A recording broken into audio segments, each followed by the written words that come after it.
Vamos en la hora. Continuamos con el programa entonces. A continuación, el doctor Fernández nos va a presentar el tema manejo del paciente con cefalea en urgencia.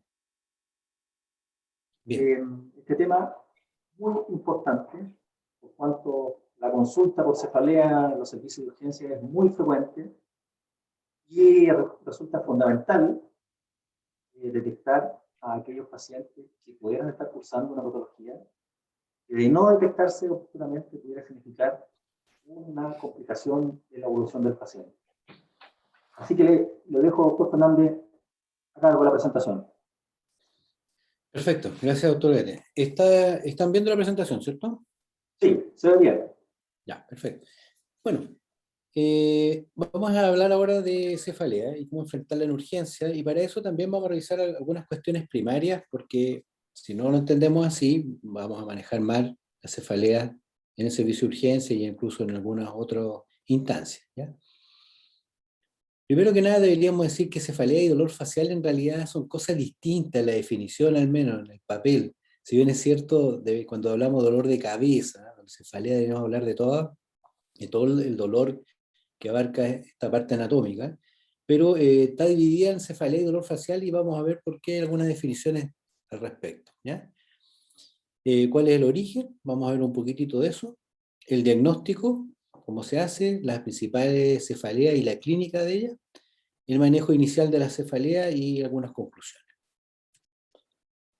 Bueno, es un síntoma muy frecuente, ¿ya? Y consultan tanto los pacientes en servicio de urgencia, ustedes saben, también en la atención primaria y también nuestras consultas neurológicas.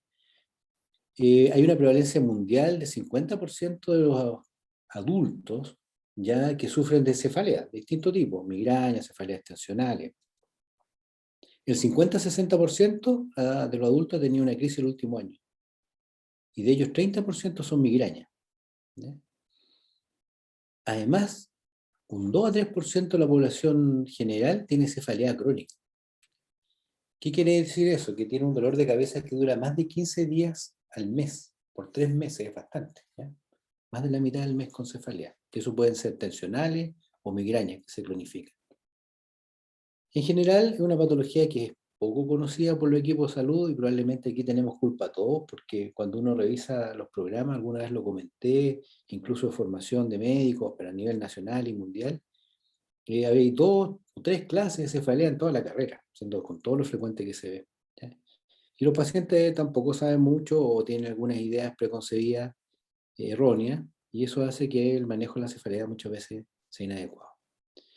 Además, hay poca conciencia de la discapacidad que produce, ¿eh? Porque la migraña, siendo tan frecuente, si uno suma los días perdidos de trabajo o de ir a la universidad, al colegio, los pacientes migrañosos, son muchos años a lo largo de la vida.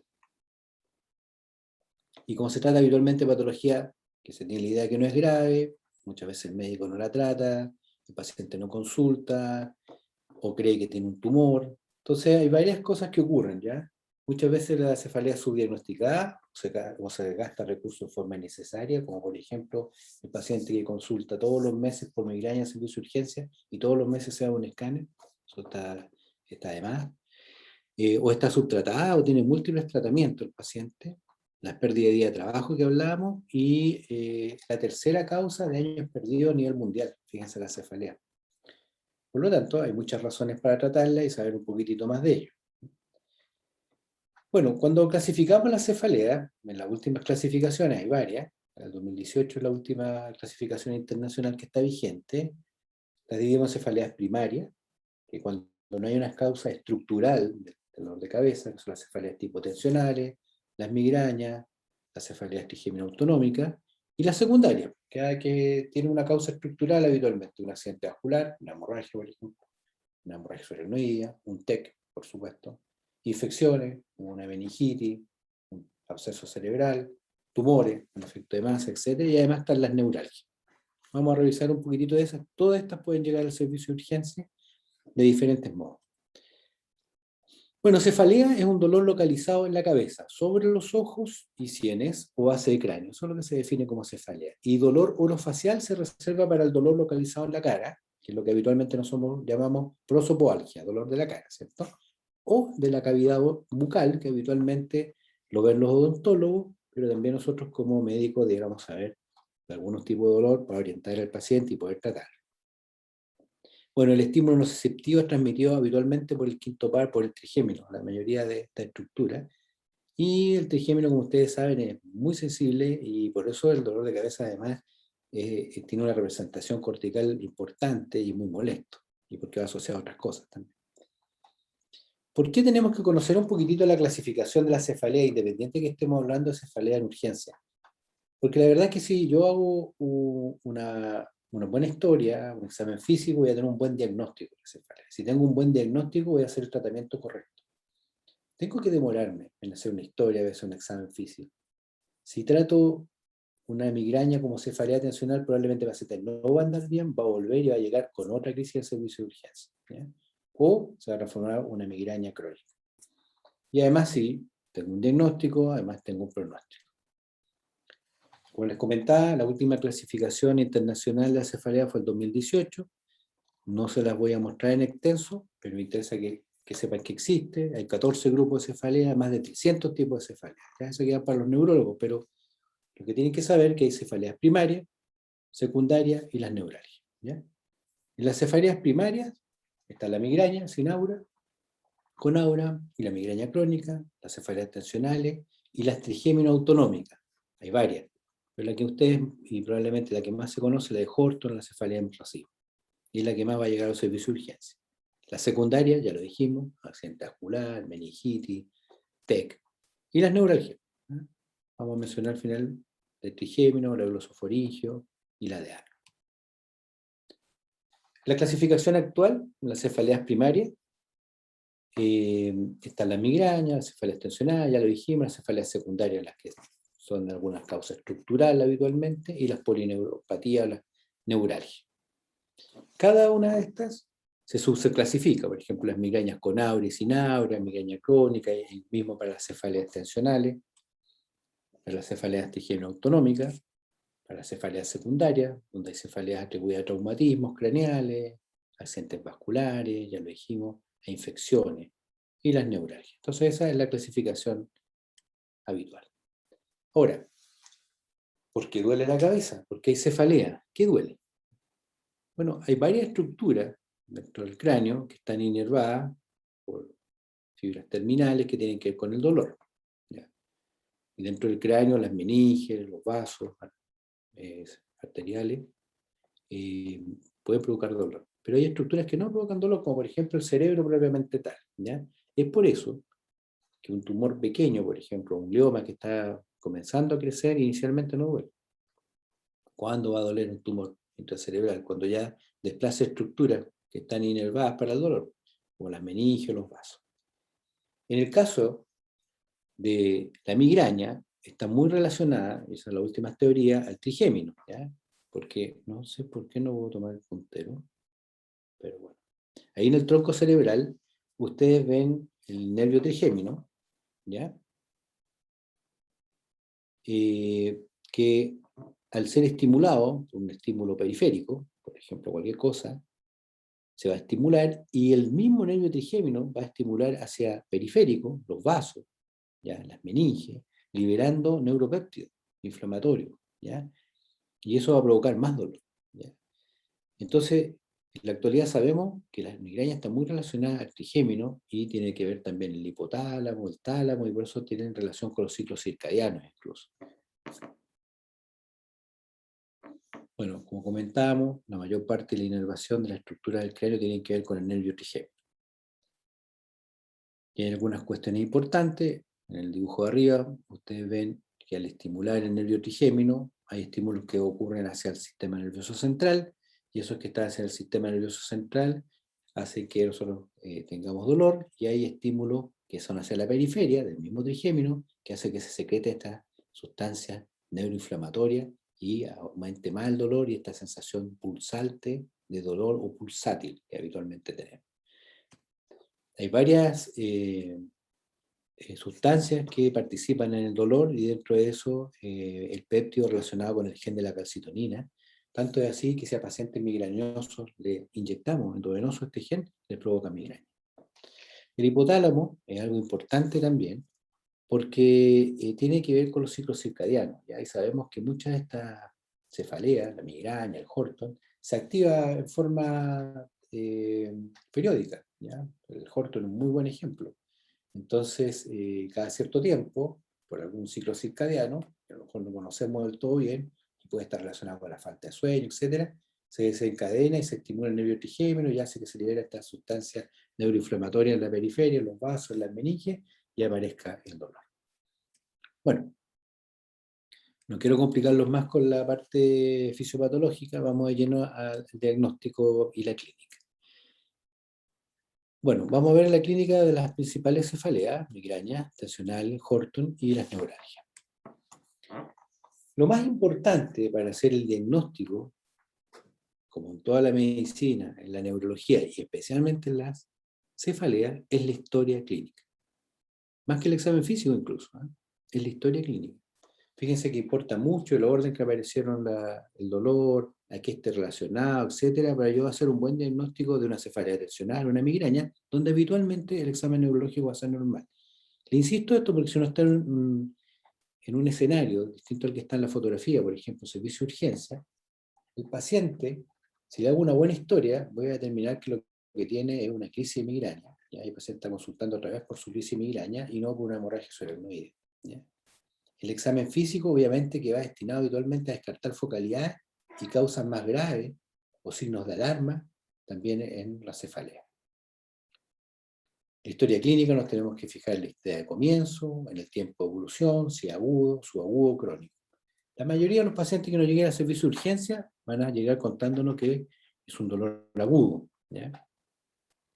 Que empezó hace unas horas, o hace un día, ¿ya? A veces subagudo, un par de semanas. Y crónico es más raro, pero también muchas veces ocurre de que en realidad viene por una exacerbación del dolor que ya presenta hace mucho tiempo. Por eso la importancia de la historia.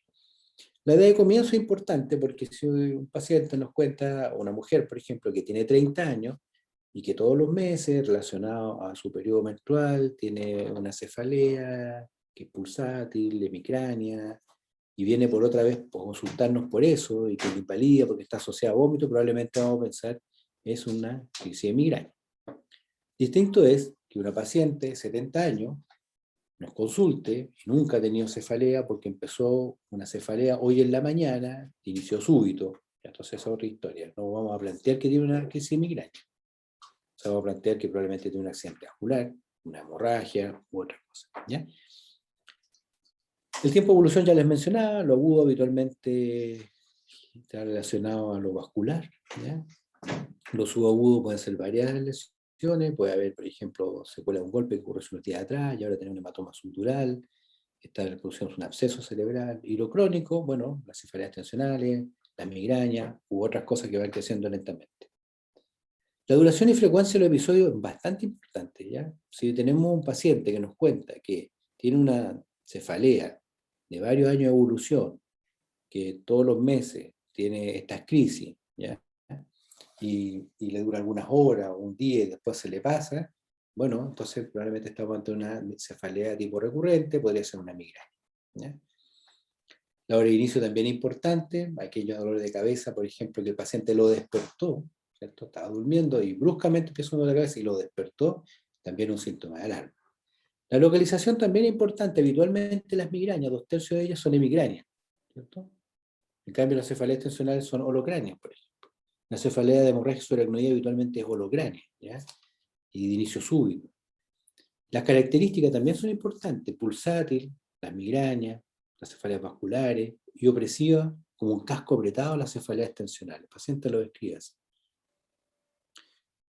Bueno, fenómeno asociado también es muy importante. Si el paciente dice que tiene este dolor hace mucho tiempo, ya ahora se exacerbó y por eso nos viene a consultar, pero es opresivo, es como un casco apretado, lleva varios meses con el dolor y solo causa mareo y un poquito de náusea, puede ser una cefalea tensional. Pero si uno dice que además tiene vómito, ya no es una cefalea tensional, puede ser una crisis de migraña, pero si además agrega que tiene vómito explosivo, ¿cierto? Este vómito que ni siquiera ha precedido de náusea ni una arcada, sino que bruscamente vomita, puede ser una hipertensión endocrinal. ¿Ya? La foto y la fonofobia también son frecuentes en las migrañas, no en las cefaleas tensionales. Factores precipitantes. Si un paciente está haciendo ejercicio y bruscamente comienza con un dolor, o está en relaciones sexuales, por ejemplo, uno lo que debería pensar es que es una cefalea grave y probablemente estructural, por ejemplo, la rotura de una neurita. Si bien es cierto, hay cefaleas vasculares que son por ejercicio, eso se hace un diagnóstico después con el tiempo. O sea, cada vez que yo hago ejercicio me mueve la cabeza, bueno, ahí existe la cefalea y los pacientes se premedican, pero si es la primera vez que nos cuenta eso, debemos pensar mal. ¿Ya? En el caso de las migrañas, las comidas, la menstruación, el sueño, el estrés, puede precipitar las crisis. Y los factores de alivio, masaje, por ejemplo, habitualmente se alivian la cefalea de tipo tensional, dormir, las migrañas. ¿Ya? Entonces debemos saber los tratamientos previos que ha tenido el paciente y a qué ha respondido. Es muy importante que tanto pacientes con cefaleas tensionales, que son muy frecuentes, y migrañas, pueden tener otro dolor de cabeza y estar consultando en esta oportunidad, por ejemplo, porque tiene una hemorragia extraordinaria. ¿Cómo voy a saber eso? Bueno, habitualmente el patrón cambia. Eso es muy importante. O sea, el paciente ya conoce sus migrañas, sabe cómo son, cómo le viene, escucha el dormir mal, ya todo estresado, y empezó como siempre, la mitad de la cabeza, a pulsar de a poquitito, después más intenso y cada vez más intenso, después asociaron vómito, etc. Algunos incluso nos pueden contar que tuvieron aura. Entonces, es distinto a que nos diga que es el típico dolor, pero ahora viene por un dolor porque estaba haciendo ejercicio y bruscamente empezó con dolor de cabeza, de un segundo para otro, y está con vómito y todo eso. El paciente, si lo hace consultar y nos cuenta que es distinto a lo habitual, nos debe ser un síntoma de alarma y debemos examinarlo más y debemos hacerle imágenes si es necesario. ¿Ya?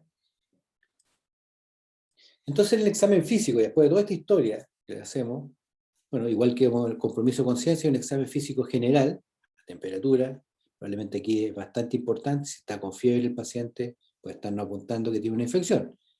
Ahora, el neurólogo va a pensar que puede ser una meningitis, una cefalitis, pero no necesariamente, ¿cierto? Todos sabemos que cualquier infección sistémica, pues una gripe, coronavirus, ¿cierto? Va a dar cefalea y fiebre, ¿ya? Entonces, pero sí nos puede estar orientando a un infeccioso sistémico y ya veremos si está comprometido además de conciencia, que puede ser algo neurológico. El nivel de conciencia, como lo vimos en la clase pasada, el estado de vigilia y orientación también nos tiene que orientar. Si el paciente está comprometido de conciencia, y además tuvo cefalea antes, o está desorientado, entonces ya no puedo pensar en una migraña, una cefalea tensional. ¿Ya? Lo mismo el fondo de ojo. El fondo de ojo, si tiene edema papila, habla de hipertensión endocrinal. Si hay paresia a los pares craneales, diplopia, parálisis facial, también nos puede hablar de una focalidad, debilidad, alteraciones cerebelosas y, por supuesto, signos meningios. Los signos meningios positivos habitualmente están o en las meningitis o en la hemorragia subaracnoide. Las historias son distintas, compromiso de conciencia, fiebre, lentamente compromiso de conciencia en unas 10 horas, probablemente una meningitis. Compromiso de conciencia súbito, más signos meningios, probablemente una hemorragia subaracnoide. Exámenes complementarios, como igual como hablábamos, compromiso de conciencia, hemograma, para descartar lo infeccioso, si tengo la posibilidad de hacer escáner, por supuesto, y la punción lumbar nuevamente. ¿Ya? Y lo mismo que hablábamos en la clase anterior, la punción lumbar igual la puedo hacer si tengo sospecha de una hemorragia subaracnoidea y no tengo escáner, por ejemplo, o tengo la sospecha que puede ser una meningitis y no tengo escáner, pero que no haya focalidad. ¿Ya? Si hay focalidad, no hagan la punción lumbar. Voy a comentarle un poquitito de las cefaleas primarias, migrañas, cefaleas tensionales y Horton, en forma general, para que la distingamos de las otras cuando se presenta en servicio de urgencia. La migraña es una de las cefaleas más frecuentes, de hecho en el policlínico como con el 40% de las consultas, y probablemente, dependiendo la fuente que uno busque, el 3% de las consultas en servicio de urgencia podrían ser por cefalea de inicio, o que el paciente lo va a consultar, puede ser de origen de una migraña. Hay migrañas con aura, que son las menos frecuentes, el 20%, y las sin aura, el 80%. Si ustedes ven ahí el gráfico, se fijan que la historia es la siguiente. El paciente muchas veces, antes de tener la crisis de migraña, ¿ya? Que puede durar 4, 72 horas, tiene un periodo que se llama prodrómico. El paciente tiene síntomas muy generales, bostezo, repetitivo, antojo de comida, fatiga, ¿ya? Y esto puede ser horas antes o un par de días antes. Y antes de la migraña, las que tienen aura, puede presentarse el aura, y esos ya son síntomas neurológicos, ¿cierto? Estrellita, fotopsia, adormecimiento en una mano, que dura minutos, ¿ya? Máximo una hora. Pero habitualmente son minutos, 5, 15 minutos. Y después se desencadena la migraña, y después de la crisis de migraña, lo postdrómico, que es lo mismo que lo prodrómico, fatiga, bostezo repetitivo, etc. Mucho tiempo se pensó que todo esto prodrómico incluso podía ser el desencadenante de la migraña, ¿cierto? Un paciente como que está inapetente, está bostezando, entonces pensaba, bueno, esa debe ser la causa, pero no, son síntomas bien generales que están relacionados con la misma crisis, ¿ya? Eso antes que aparezca el dolor. Y tiene probablemente que ver con lo que yo les comentaba al principio de la presentación, con el hipotálamo. Son cuestiones que centrales. Si ustedes se fijan, los bostezos, la fatiga, los antojos por comida, son de tipo hipotalámico. Entonces ahí se está desencadenando el dolor, después aparecen los síntomas neurológicos, como puede ser el aura, y después el dolor. Y el dolor, ya como dijimos, es hemicráneo muchas veces, palpita y puede estar asociado a fotofobia, fonofobia, vómito incluso. Es más frecuente en las mujeres, 20% de las mujeres lo poseen, 5 a 6% de los hombres. Tiene una agrupación familiar, se hereda. Y los síntomas prodrómicos ya habíamos comentado de qué tipo eran, y los auras siempre son neurológicos focales, visuales, sensoriales, etc. Y son reversibles, el aura. Si el dolor dura mucho, estamos hablando de una migraña crónica más de 15 días por 3 meses. Y pueden ser de carácter migrañoso, vascular, pulsátil o tensional, incluso las migrañas crónicas se transforman en el tiempo. Entonces puede llegar al servicio de urgencia, y a veces nos pasa, que nos llama por un paciente que lleva 15 días de dolor, pero uno tiene que tenerse un poquito más y empezar a preguntarle cuál es su historia previa. ¿Ya? No suponer que solamente es ahí empezó el dolor. ¿Usted habitualmente sufre dolor de cabeza? Sí, ya, no sé, empieza. ¿Desde qué edad? No sé, desde los 15 años. Ah, perfecto. ¿Y con qué se relaciona? Con tal cosa, las comidas y todo. ¿Y cada cuánto tiempo le viene? No sé, una vez al mes. ¿Y qué le pasó ahora? Bueno, vino como siempre, empecé a consumir fármacos para el dolor, no se me pasaba, consumía más y siguió el dolor. Entonces podemos estar frente a una migraña crónica, una migraña transformada. ¿Se puede complicar la migraña? Sí, con algunas cosas. Lo más frecuente es el estado migrañoso, cuando un dolor de cabeza ya dura más de 3 días. ¿Ya? El paciente está con el mismo dolor, pulsátil, compromiso del estado general, el paciente no puede trabajar, lo invalida bastante. Eso es bien frecuente. ¿Ya? Muchas veces está asociado a abuso energésico o que se prolongó la migraña porque no la trató a tiempo, el paciente no tomó su fármaco.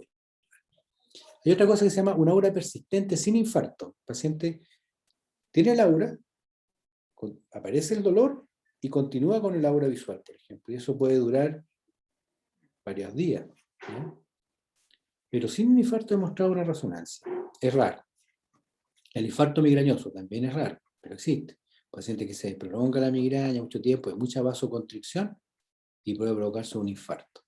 Y las crisis epilépticas relacionadas también a la migraña, la migraepilepsia que se llama, y que hay actividad clínica y eléctrica de irritabilidad cortical. Ya las 3 últimas son más raras, y el estado migrañoso sí lo van a ver ustedes muchas veces en urgencia, un paciente que consulta, porque ya el dolor lleva más de 3 días, es la migraña típica, pero lleva más de 3 días.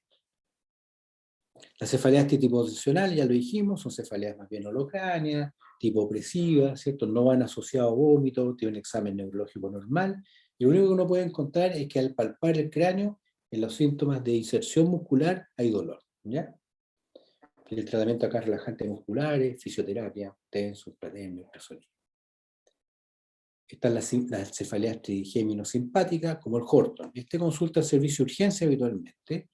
Se trata de una cefalea que está relacionada a una rama del trigémino, por ejemplo, rama maxilar puede ser.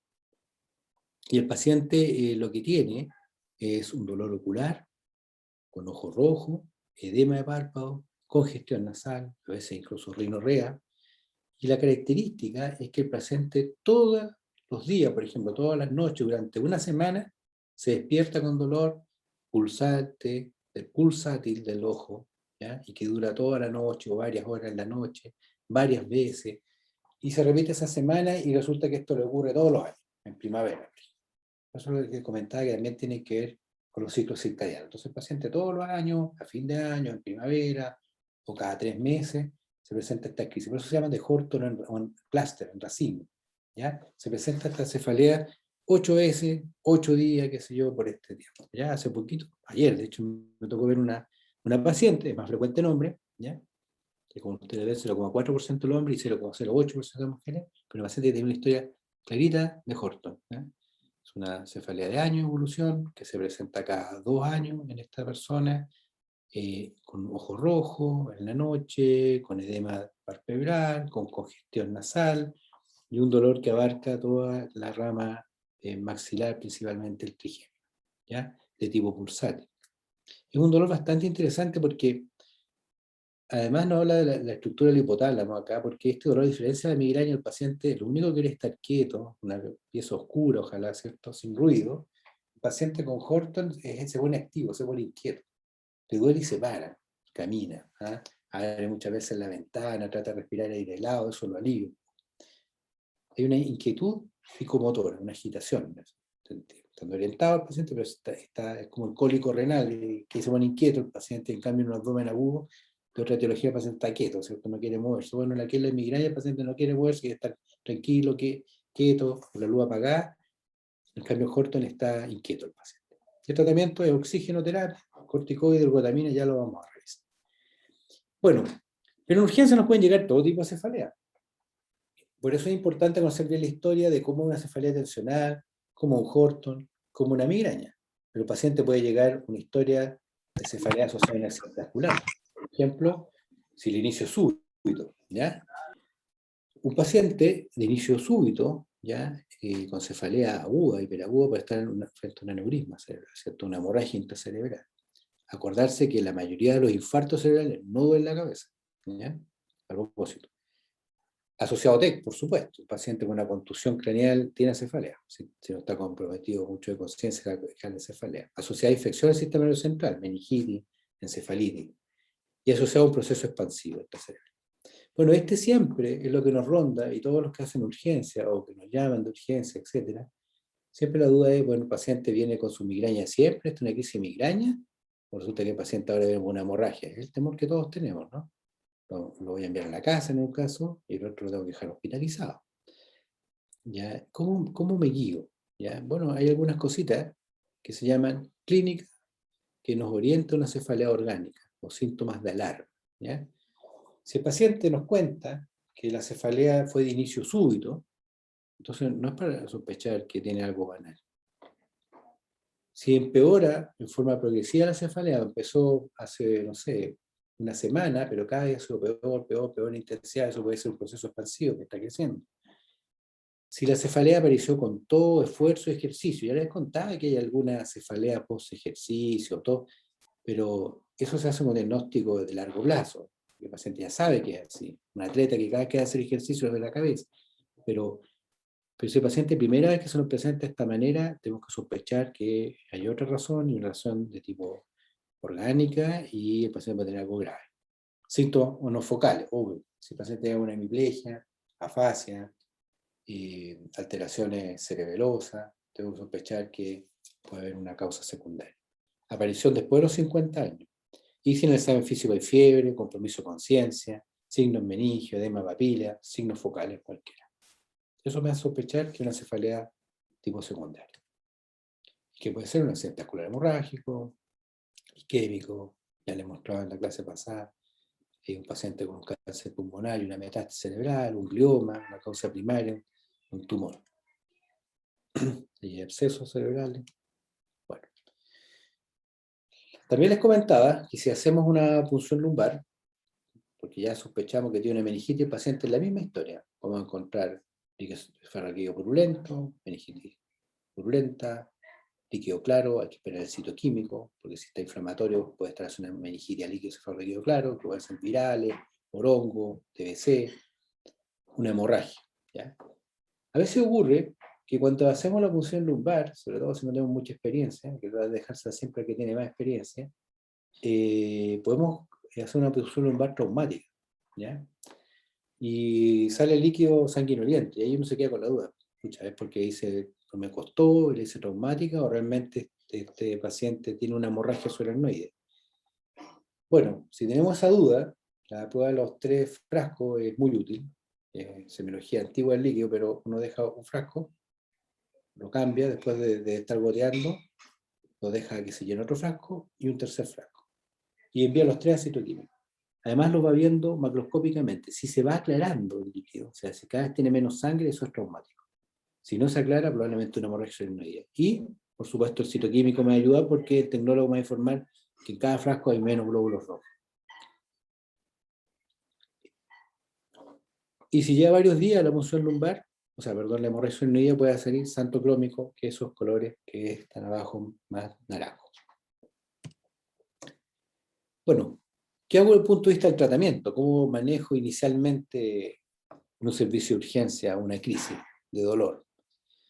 Bueno, existe la crisis aguda, que la puedo manejar en forma ambulatoria o en el mismo servicio de urgencia, como el estado migrañoso, la crisis migraña. Habitualmente una cefalea tensional, una vez que uno hace el diagnóstico en el servicio de urgencia, el paciente lo puede enviar a la casa con tratamiento ambulatorio, relajante muscular, paracetamol, fisioterapia. Pero la crisis aguda de un estado migrañoso, el paciente está con vómitos, el paciente se siente muy mal, no puede ir a trabajar, igual que la crisis migraña habitualmente requiere otro tratamiento. Además, muchas veces ya probó con los fármacos orales y le fue mal, ya sea porque no le hacen efecto o porque está vomitando. ¿Ya? Y una vez que uno maneje eso, le puede dejar al paciente con profilaxis para evitar que tenga más crisis y vuelva otra vez. Tratamiento ambulatorio, si lo hay, puede ser desde no farmacológico, evitar los desencadenantes, algunos trucos sensitivos, comprometer puntos para evitar el dolor, manejo ambiental, reposo, piso oscura, silencio. Si el paciente duerme, muchas veces le pasa el dolor. Y puede ser antiinflamatorio, allá en la casa.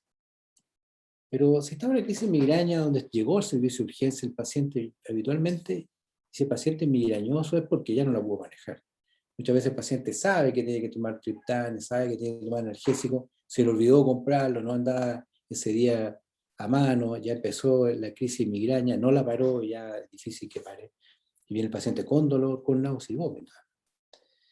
Bueno, lo primero que tenemos que hacer es confirmar que el diagnóstico sea correcto, ¿cierto? Que no está frente a otra cefalea. Entonces, preguntarle al paciente si realmente esta es la migraña de siempre y las características son iguales o esto cambió. ¿Ya? Si cambió de patrón, acuérdense que tenemos que buscar otra causa. Y optimizar el tratamiento. Ahí hay una lista de varias alternativas. ¿Ya? Se puede usar paracetamol endovenoso, ibuprofeno, naproxeno oral. Yo la combinación que uso habitualmente es naproxeno y triptane, y el triptán que yo uso es naratriptán, pero podría ser otro. ¿Ya? La gracia de los triptanes es que evita la recidiva, pero se demora en actuar. Entonces, el naratriptán, por ejemplo, se demora 2 o 3 horas en actuar. Entonces, tiene que ser asociado a un analgésico para la crisis. Entonces, lo deja con analgésico endovenoso o oral, y el paciente con un triptán que se va a demorar 2 horas en actuar para evitar que siga con más crisis. Ahora, en un servicio de urgencia, si además el paciente llega con vómito, no le vamos a poder dejar fármaco oral. Entonces, tenemos que ver si se está deshidratado. Además. Si está deshidratado, bueno, tenemos que hidratar, una solución fisiológica está bien, pedir electrolitos si ha estado con mucha emesis, y usar un antiemético. Puede ser metoclopramida, domperidona, mejora las náuseas, mejora la gastroparesia también, un analgésico endovenoso, por supuesto, ketorolaco, ketoprofeno, y se puede usar clorpromazina incluso, en algunas pasas te la usan endovenoso. Yo tengo cuidado, en Chile creo que tiene harta experiencia en Brasil con eso. Es una dosis chiquitita, 0,1 miligramo por kilogramo. La clorpromazina endovenoso puede potenciar bastante a los pacientes, si no hay que usar esas dosis pequeñas, pero tener cuidado con eso. Yo prefiero asociar la analgesia, el antiemético y la hidratación si es necesaria, dexametasona, que endovenoso, que es para evitar la recurrencia. O sea, lo que está demostrado es que aparentemente los corticoides no sirven directamente en la crisis aguda, ¿sí? Pero sí evitan la recurrencia. Entonces, una buena alternativa es hidratar al paciente, un antiemético, un analgésico y la dexametasona. Y la profilaxis el paciente debería llevarla si interfiere la vida del paciente, si tiene más de 4 crisis al mes, o hay alguna contraindicación para el ataque agudo. ¿Ya? Y la profilaxis puede ser de varios tipos. ¿Ya? Aquí hay listas de eso, beta bloqueador, propanolol, una cosa que usamos bastante. Cuidado con los diabéticos, ¿cierto? Si hay alteraciones de ritmo, bloqueo cardíaco, por supuesto, también en los asmáticos. Los anticonvulsivantes, el topiramato, bloqueador del canal de calcio y la fluorescina, bastante útil. No usarlo por más de 3 meses, o sea, 10 miligramos en la noche, y eso disminuye las crisis, pero más de 3 meses puede dar un parkinsonismo farmacológico que es reversible. Los antidepresivos como la amitriptilina, en la noche también. Y que el paciente ajuste un calendario de migraña para que cuando lo controlemos o venga la siguiente vez al servicio de urgencia tenga anotadita en realidad cuántas crisis le ha dado, a qué ha respondido y si realmente siguió el tratamiento. Y para las cefaleas crónicas está la toxina botulínica y los anticuerpos monoclonales también, pero eso es de uso de los especialistas. Ahora, cuando es una cefalea más de 15 días y llega al servicio de urgencia, el paciente dice, sabe que este dolor es mi migraña habitual, pero ya me quedo pegado, llevo más de 15 días con esto, bueno, aparte de enviarlo a la atención ambulatoria, lo que podemos hacer es presentar dos alternativas. El paciente preguntarle si está abusando de analgésicos, es bastante frecuente que abusen de analgésicos. 75% de las cefaleas crónicas los pacientes empezaban a tomar analgésico todos los días. Y la impresión que tiene el paciente es que si no lo toma le duele la cabeza, y lo cual es correcto, pero se hicieron dependientes de la analgesia. Toman la dosis de medicamento, pero se les pasa el efecto y les vuelve el dolor. ¿Ya? Entonces se hicieron dependientes de eso y el tratamiento suspender. Y a veces, al suspenderlo, más que a veces, tiene un dolor de cabeza bastante intenso que dura como 15 días, entonces hay que asociarlo a otras cosas, paracetamol, ansiolítico, o incluso a veces lo hemos tenido que hospitalizar, ¿eh? Porque el dolor es tan intenso ante la suspensión de los analgésicos que hay que hospitalizarlo un par de días. Ahora no estamos con muchas camas para hospitalizar, entonces la verdad que los pacientes tienen que sufrirlo ambulatorio, pero estar seguros de que es una cefalea crónica y que no les va a pasar nada más. Muy cortito, algunas algias craneofaciales, probablemente la principal hablar de la neuralgia del trigémino, que son las que nos llegan a los servicios de urgencia. La neuralgia del faríngeo bastante rara, pero ahí se puede encontrar con algún caso, y la neuralgia de Arnold, que es más frecuente también. Bueno, la neuralgia del trigémino tiene relación al nervio trigémino. Como ustedes saben, tiene 3 ramas, la oftálmica, la maxilar y la mandibular, y cualquiera de ellas puede darnos dolor o todas, si se desencadena a nivel de ganglio, qué sé yo. Y el dolor tiene una característica clínica muy típica, un dolor de inicio súbito, tipo eléctrico, de segundos de duración, que es recurrente, ¿ya? Y obviamente está en el territorio del trigémino, ¿ya? Todas bueno, son de segundos de duración, recurrente tipo electricidad. Y los pacientes tienen desencadenantes. Dicen que al cepillarse los dientes, tocarse la cara, se produce el dolor. Entonces, muchas veces al servicio de urgencia nos va a llegar el paciente contándonos esto, ¿ya? A veces es la primera crisis, entonces el diagnóstico no lo sabe. Y a veces es un paciente que ya conoce que tiene una neuralgia, pero esta vez está con dolor intenso y no lo puede manejar solo, por eso acude a nosotros. Esa fotografía creo que es bastante buena, representa ahí claramente un paciente como viene, ¿cierto? No quiere moverla de mi cara, ¿ya? La mueve, a veces hace un gesto, la toca y se desencadena el dolor. Lo más importante es pensar de que hay neuralgias del trigémino que son primarias, o sea, que no veo una causa estructural del nervio, que debe tener la bioquímica o histología, pero no estructural, no hay un tumor o algo así. Pero hay neuralgias secundarias. Por eso es importante estudiarlas en algún momento con imagen. Ustedes pueden tratar la crisis aguda incluso si no te ponen, pero tiene que ser enviado al neurólogo si la primera crisis para estudiarla. Puede haber un meningioma, por ejemplo, otro tipo de tumor que esté comprimiendo el nervio trigémino y ser la causa del dolor.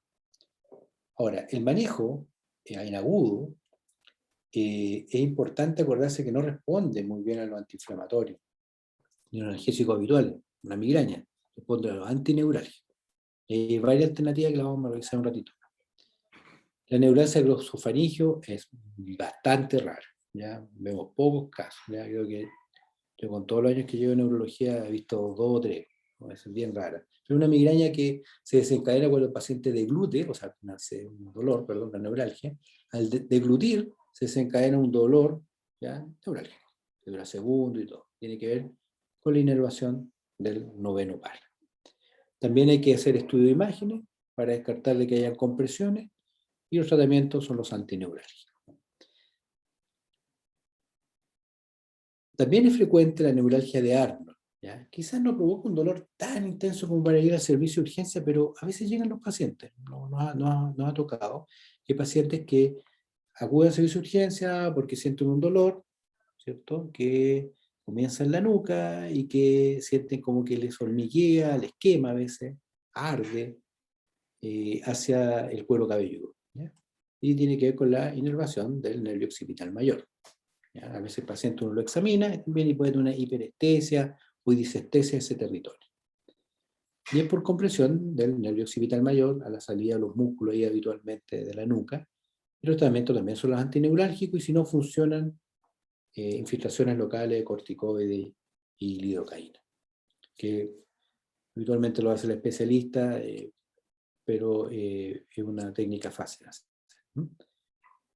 Entonces se inyecta a nivel de la salida del nervio y el paciente se alivia por bastante tiempo si está con dolor, pero si no, inicialmente uno le puede dejar algún antineurálgico. No requiere más estudio en realidad. Entonces la neuralgia es un dolor de origen periférico, es bastante frecuente y el manejo son los antineurálgicos. Y aquí tenemos varios, ya probablemente en el sistema público lo más probable es que tengamos carbamazepina, que tener cuidado con que se empieza con dosis bajitas para que el paciente no se maree, no se siente tan mal, con media tableta cada 12 horas y ir aumentando lentamente. La amitriptilina, también una buena alternativa. Cuidado con los pacientes que tienen arritmias cardíacas, evidentemente, 25 miligramos en la noche. O la pregabalina, de 75 miligramos en la noche y podemos empezar a subir. Cuidado con los insuficientes renales. La carbamazepina es probablemente la que tiene mejor respuesta, ¿ya? Ten cuidado con la alergia, eso sí, la carbamazepina y el estado general del paciente que inicialmente se siente mareado. Hay que explicarle eso para que no lo abandone. Y los estudios de imágenes para descartar causas secundarias, la neuralgia del trigémino y la neuralgia del glosofaringeo. Bueno, entonces las cefaleas son causas frecuentes de consulta a nivel primario, especialista y también del servicio de urgencia, ¿ya? Probablemente si uno sabe, desde el punto de vista neurológico, cefalea, síndrome vertiginoso, compromiso de conciencia y accidentes vasculares, va a manejar una gran cantidad de consultas de urgencia a nivel de urgencia primaria o de hospitales, que es lo que más consulta a los pacientes, y no sé si nombré la crisis convulsiva, que también. Definir si es primaria o secundaria, eso es lo más importante, ¿ya? En neurología nos pasa con frecuencia eso, ya las patologías son no graves o bastante banales o muy graves, ¿cierto? Una parálisis facial periférica, una patología banal, no hay que hospitalizar al paciente, le deja el tratamiento, pero una parálisis facial central es un paciente que hay que hospitalizar, ¿no? Puede ser un tumor cerebral, puede ser un accidente vascular. Lo mismo para el síndrome vertiginoso, y en la cefalea no es la excepción. ¿Ya? Lo más importante es saber si es una migraña, cefalea tensional, es un Horton, una neuralgia, que el paciente lo voy a poder atender, o manejar en servicio de urgencia, dejarlo en control ambulatorio, o realmente es una patología secundaria, y en ese caso todos van a quedar hospitalizados, accidentes vasculares, meningitis, etc. Entonces, así, haciendo el diagnóstico de cefalea, voy a poder tratar al paciente de forma correcta y darle un pronóstico. Si es de causa secundaria, derivarla una vez que esté confirmado el diagnóstico o empezar a iniciar los tratamientos que corresponden. Bueno, y para iniciar la terapia, la educación, lo más importante es que el paciente sepa de qué tipo de cefalea se trata, si son primarias, que no se va a morir, que no es grave, que le va a molestar, pero que hay tratamientos, las medidas generales, la farmacológica y controlar al paciente en forma ambulatoria. Entonces, probablemente esto es una de las cosas que ha cambiado en el último tiempo. Siempre nosotros decíamos que había 3 escenarios de medicina: ambulatorio, servicio de urgencia, estábamos hablando, los hospitalizados, y probablemente hay que agregar el escenario de la telemedicina, más que probablemente hay que agregarlo, ¿ya? Algunos pacientes también nos consultan por telemedicina por cefalea, y bueno, hay que estar atentos a la historia, ¿ya? Porque si no, algo nos hace sospechar que nos parece que una historia secundaria hay que llevarlo a un servicio de urgencia para hacer más estudios y exámenes. Bien, con esto terminamos la presentación y ahora voy a dejar de presentar. Gracias por su completa y excelente presentación. El tema es muy, muy importante. Yo tengo 2 preguntas. Sí. Una, el paciente que consulta con cefalea en urgencia, digamos, una migraña. ¿Y qué rol, a su juicio, tienen los opioides en el manejo del dolor? O si tienen algún rol. La verdad que no. Habitualmente no es algo que usemos habitualmente. Ya hay que tener cuidado. Generalmente uno parte con, bueno, si es una crisis que no hemos probado antes, si ojalá responde al paracetamol, a los AINES, ¿cierto? Al corticoide, y si un paciente no respondiera a nada de eso, yo probablemente primero le haría estudio antes de empezar a usar opioides. Hay que tener cuidado con el rol de los opioides porque podemos comprometer el punto de vista de conciencia también del paciente y después complicarnos en el examen, ¿ya? Eh, la verdad que este tema se ha revisado últimamente en todo lo que tiene que ver con los grupos de cefalea y se trata de no sugerir el uso de opioides, ¿ya? Para el manejo agudo de la cefalea. Y en segundo, otra pregunta. En pacientes que tienen aneurisma, está descrito el paro de cefalea que ocurre unos días previos a la ruptura del aneurisma, llamada cefalea centinela. Centinela. ¿Cómo podríamos sospecharlo en un paciente que no llega por hemorragia subaracnoidea, pero que tuvo esa cefalea centinela y que eventualmente lo pone, por supuesto, en riesgo de que pueda romperse esa aneurisma? ¿Cómo podríamos sospechar el diagnóstico? ¿Cuál sería la conducta? Especialmente en lugares donde no tengamos acceso a escáner inmediato. Claro. Bueno, lo principal es hacer una buena historia, lo que comentaba. Probablemente cefalea adquiere esto, la buena historia, y uno no se cansa de decirlo, mucha importancia, porque si bien es cierto, habitualmente el diagnóstico de cefalea centinela uno lo hace en retrospectiva, ¿cierto? Sangró el paciente ahora y le dice, escucha, había consultado una semana antes por una cefalea. Bueno, poner atención a lo siguiente. Si un paciente que nunca ha tenido dolor de cabeza y presenta una cefalea, entonces está en alerta. Eso podría ser algo distinto. Si el paciente presentó una cefalea y además quedó con un poquito de rigidez de nuca y quedó con molestia los días posteriores, también alerta. Si el paciente inició este dolor después de un ejercicio, por ejemplo, de forma súbita, ¿ya? O sea, si hay algo que me hace sospechar de que este dolor se salió de lo habitual o nunca lo había presentado, uno podría presentar. Ahora hay que tener cuidado porque la verdad es que uno podría estar haciendo diagnóstico de cefalea centinela en muchos pacientes que tienen su primera crisis de migraña, una cefalea tensional que está recién empezando, u otras cosas que son más frecuentes que la cefalea centinela, y podríamos estar exagerando el diagnóstico. Pero si algo nos hace pensar que este dolor de cabeza salió de lo habitual y tiene síntomas de alarma, deberíamos derivarla a un neurólogo para que al menos le hiciéramos un angiotac, ¿cierto? Que es para ver si hay riesgo de aneurisma. Por supuesto, si además el paciente va asociado a un tercer par, por ejemplo, y si tiene alguna focalidad, ¿cierto? O un sexto par, o sea, si hay algo alterado en el examen neurológico, con mayor razón, tendríamos que hacerle más estudios. No sé si quieres agregar algo más, doctor Pérez, de eso. ¿No? Bueno, la característica, ¿cierto?, del inicio, que es el contexto, digamos, de una cefalea ictal. Claro. Inicio brusco, a veces violento, máximo desde el inicio. Siempre nos pone en la pista de captar lo vascular. Más preguntas al doctor Fernández.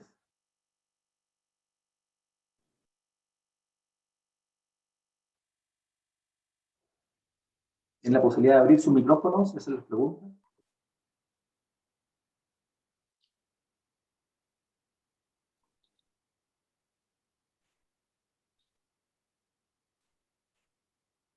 Actualmente vemos pacientes que a nosotros acá en neurología nos llega al policlínico con historia de cefalea crónica, o cumple algunos de los criterios, ¿cierto?, de derivación al especialista.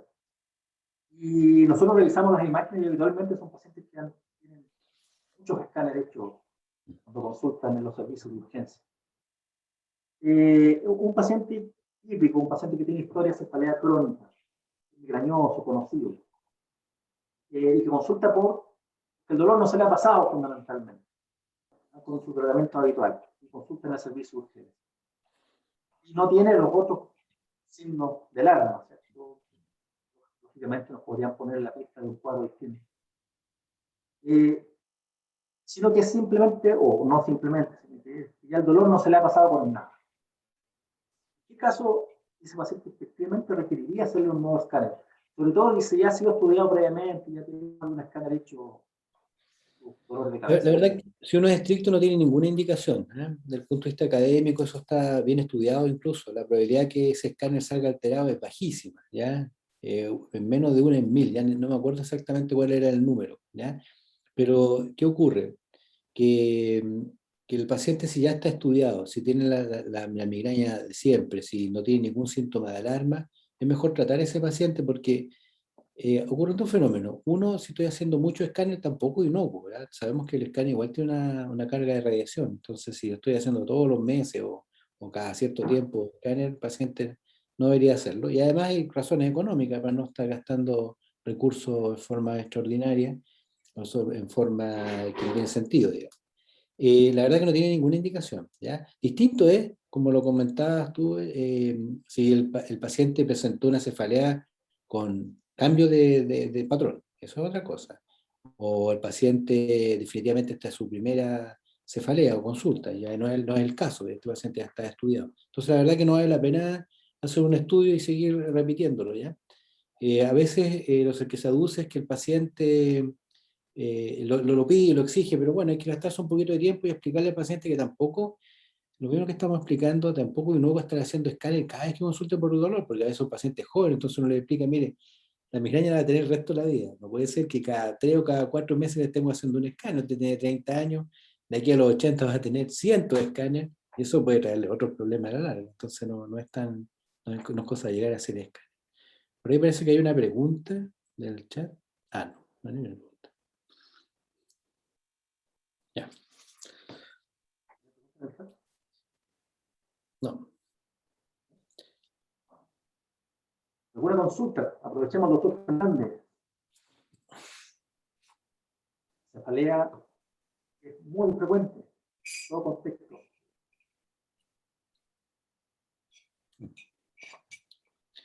Bueno, si no hay preguntas, para ir cerrando un poco también, doctor Gaete, quizás reforzar eso, ¿eh? Como tú comentas, la cefalea es muy frecuente, la verdad que es un síntoma también, por supuesto, asociado muchas veces a otra enfermedad, entonces además nos desvía, como hablamos, cualquier enfermedad infecciosa puede venir con cefalea. Puede ser secundaria a alguna causa, ya lo comentábamos, o puede ser una enfermedad también, ¿ya? Como la cefalea tensional, la migraña crónica. Entonces tenemos que estar atentos principalmente a hacer una buena historia, el examen físico va a aclarar de qué se trata, porque probablemente, y lo que nos toca ver también como neurólogo, es que muchas de esas cefaleas se transforman en crónicas o vienen de mucho tiempo, porque a veces el diagnóstico tampoco está muy acertado, entonces a veces una cefalea tensional ha sido tratado como migraña, por ejemplo, no sé, está con el ergotamínico, está. Entonces la verdad es que se transforma en una cefalea crónica, o al revés, una migraña está siendo tratada con una cefalea tensional. Y si ustedes se dan cuenta, poniendo ojo a la historia, la verdad es que uno debiera poder hacer un buen diagnóstico. De hecho, los especialistas, incluso los cefalólogos, los que se dedican a cefalea, no tienen otra forma de hacer un buen diagnóstico de eso que con la historia, porque cualquier examen que le haga va a salir mal, habitualmente. Resonancia, angioresonancia, escáner, angiotapa va a ser normal, y el diagnóstico solo lo va a hacer la clínica, cosa que no es tan infrecuente en la neurología. ¿Ah? Y el diagnóstico clínico y el seguimiento también. Por eso es tan importante el calendario de migraña y todo. Estos pacientes no se siguen con escáner, ¿ya? No se siguen con imagen, se siguen con historia. ¿Ya? ¿Cuántas veces has tenido dolor? Si respondió en el tratamiento, el calendario de migraña, porque a veces el paciente no se acuerda, por eso usamos el calendario de migraña. Uno le pregunta cuántas veces lo dolió en el mes y tiene la duda, entonces si lo anota, lo tiene ahí registrado. Sí, me dolió 5 veces y sabe que se me pasó con lo que usted me dejó. Listo, perfecto. ¿Ya? ¿O no?